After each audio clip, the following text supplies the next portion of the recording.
En las faldas del monte Sinaí, la impaciencia se apoderó del pueblo de Israel. Moisés había ascendido a la cumbre para encontrarse con Dios, y su prolongada ausencia sembró la inquietud entre aquellos que habían sido liberados de la esclavitud. La espera se hizo insoportable. El clamor del pueblo se dirigió a Aarón, el hermano de Moisés. Exigieron la creación de dioses visibles que pudieran guiarlos, una manifestación tangible de poder que llenara el vacío dejado por la aparente demora de su líder. La fe en lo invisible flaqueaba. Aarón, cediendo a la presión, les pidió que reunieran todos los aretes de oro que adornaban a sus esposas, hijos e hijas. Este metal precioso, símbolo de su prosperidad en Egipto, se convertiría ahora en el material de su propia caída espiritual. Con el oro recolectado, Aarón lo fundió y, con un buril, le dio forma a la imagen de un becerro. Una figura animal, familiar en las religiones paganas de Egipto, se erigía ahora como su nueva deidad, un ídolo forjado por manos humanas. El pueblo, al ver el becerro, exclamó con fervor: «Este es tu Dios, oh Israel, que te sacó de la tierra de Egipto». Atribuyeron a una imagen inerte la obra milagrosa de la liberación divina, olvidando al Dios verdadero que los había redimido con mano poderosa. Aarón, quizás intentando contener la situación o quizás arrastrado por la corriente, construyó un altar delante del becerro. Proclamó entonces un festival al Señor, intentando quizás fusionar la adoración al ídolo con el culto al Dios de Israel. Al día siguiente, el pueblo se levantó temprano para celebrar. Ofrecieron holocaustos y sacrificios de paz, y luego se sentaron a comer y beber. La celebración degeneró en un jolgorio desenfrenado, una orgía de placer y adoración idolátrica. Mientras tanto, en la cima del Sinaí, Dios reveló a Moisés la terrible transgresión de su pueblo. La voz divina resonó con dolor y furia, describiendo cómo Israel se había corrompido tan rápidamente, apartándose del camino que les había sido mandado. La ira de Dios se encendió. Declaró su intención de destruirlos por completo y de hacer de Moisés una nación más grande y poderosa. Era una prueba para Moisés, una oferta que ponía a prueba su lealtad y su amor por su pueblo. Pero Moisés, con una valentía y una fe inquebrantables, intercedió por el pueblo ante Dios. No aceptó la oferta divina, sino que se puso en la brecha, suplicando misericordia por aquellos que habían pecado tan gravemente. Recordó a Dios su pacto inmutable con Abraham, Isaac y Jacob. Apeló a la fidelidad divina, a las promesas hechas a los patriarcas de que su descendencia sería tan numerosa como las estrellas del cielo y la arena del mar. Moisés apeló a la reputación de Dios entre las naciones. Preguntó cómo se vería si el Señor destruyera a su propio pueblo después de sacarlos de Egipto, sugiriendo que los egipcios dirían que los había sacado para matarlos en las montañas. La súplica de Moisés fue poderosa y sincera. Su intercesión, basada en la fidelidad de Dios a sus promesas y a su propio nombre, movió el corazón divino. Dios cedió y se arrepintió del mal que había dicho que haría a su pueblo. Con las 2 tablas de piedra de la ley en sus manos, escritas por el dedo de Dios, Moisés descendió del monte. Su rostro reflejaba la gloria divina, pero su corazón se llenaría pronto de una profunda tristeza y justa indignación. Al acercarse al campamento, el sonido de la algarabía y el canto llegó a sus oídos. Cuando vio el becerro de oro y las danzas desenfrenadas, la ira de Moisés se encendió con una furia santa. La visión de la apostasía era insoportable. En un acto de profunda consternación y simbolismo, Moisés arrojó las tablas de piedra de sus manos. Las tablas se hicieron pedazos al pie del monte, reflejando la ruptura del pacto que el pueblo había cometido con su idolatría.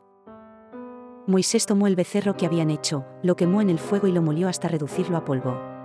Luego esparció el polvo sobre el agua y obligó a los israelitas a beberla, un acto humillante que simbolizaba la ingestión de su propio pecado.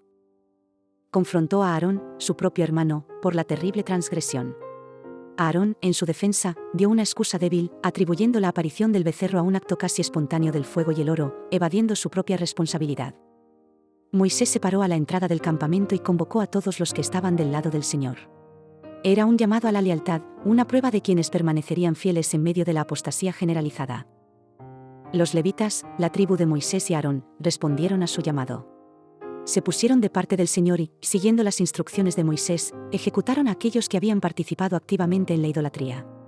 Aproximadamente 3.000 hombres cayeron ese día.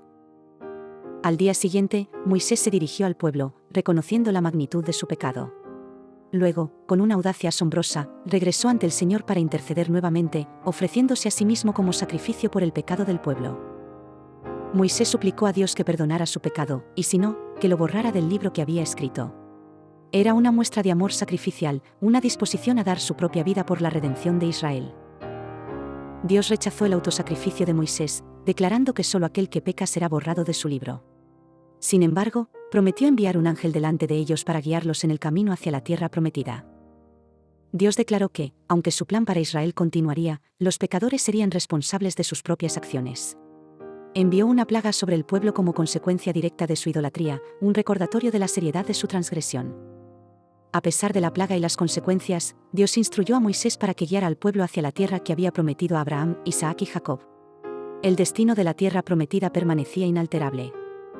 Sin embargo, Dios anunció que no los acompañaría directamente en el camino, debido a su terquedad y su cuello duro. Temía que, si iba con ellos, podría consumirlos en el camino debido a su constante rebelión. Al escuchar esta dura decisión, los israelitas se lamentaron profundamente. Se despojaron de sus adornos, reconociendo la gravedad de la separación de la presencia directa de Dios, un signo de su arrepentimiento. Moisés, en un acto de búsqueda y humildad, estableció una tienda de reunión fuera del campamento. Allí, cualquiera que buscara al Señor podía ir, un lugar de encuentro con la presencia divina, separado de la impureza del campamento. Cuando Moisés entraba en la tienda, la columna de nube descendía y se posaba a la entrada, y el Señor hablaba con Moisés cara a cara, como habla un hombre con su amigo. Era una intimidad asombrosa, un privilegio único. Moisés, anhelando una confirmación aún mayor de la presencia divina, hizo una petición audaz: te ruego que me muestres tu gloria. Deseaba una manifestación más profunda de la esencia de Dios. Dios concedió la petición de Moisés, pero con una condición. Le dijo que no podría ver su rostro, porque nadie puede ver a Dios y vivir. Sin embargo, le prometió que pasaría toda su bondad delante de él. Dios puso a Moisés en la hendidura de una peña y lo cubrió con su mano mientras pasaba su gloria. Luego, al quitar su mano, Moisés vio la espalda de Dios, una revelación parcial pero profunda de la majestad divina. Después de esta experiencia transformadora, Dios renovó el pacto con Moisés. Le ordenó que tallara 2 nuevas tablas de piedra, similares a las primeras que había roto, para escribir en ellas los 10 mandamientos. Moisés subió de nuevo al monte Sinaí y permaneció allí 40 días y 40 noches, sin comer ni beber.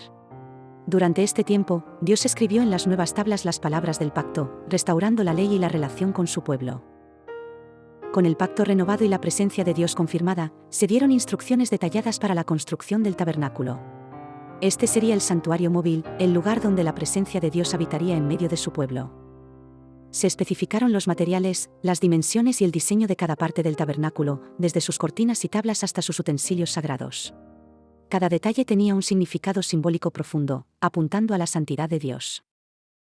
También se dieron instrucciones precisas para la construcción del Arca del Pacto, el mueble más sagrado del tabernáculo.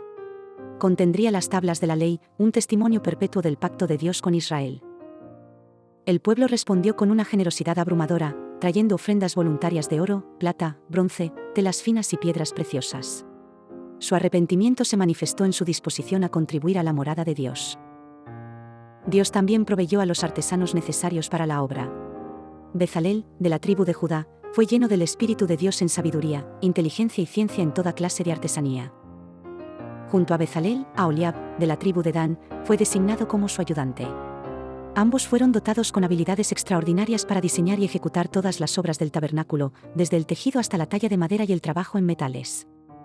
La construcción del tabernáculo no fue solo un proyecto arquitectónico, sino un acto de restauración y reconciliación. Simbolizaba la voluntad de Dios de habitar entre un pueblo pecador, un testimonio de su gracia y su fidelidad inquebrantable.